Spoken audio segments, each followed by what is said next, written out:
Hallo allerseits. In diesem Video zeigen wir Ihnen, wie Sie Luftfilter auf Volkswagen Golf 3 selbst ersetzen können. Schauen Sie sich die Beschreibung unten für die Links zu unserem Webshop an, wo Sie die Ersatzteile kaufen können. Öffnen Sie die Haube.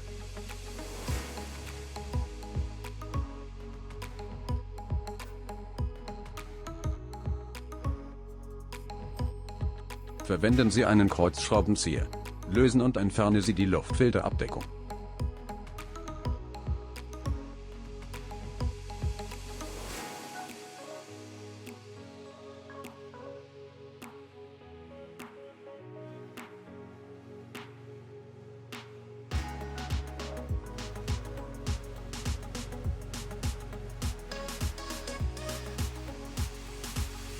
Entfernen Sie den Luftfilter und ersetzen Sie ihn durch einen neuen.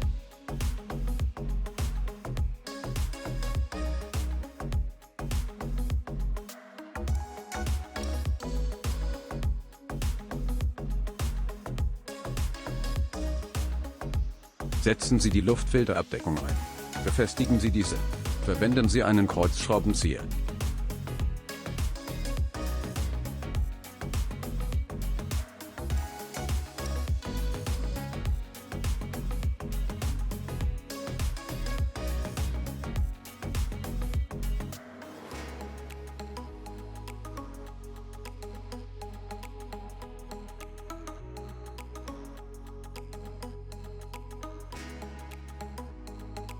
Schließen Sie die Haube.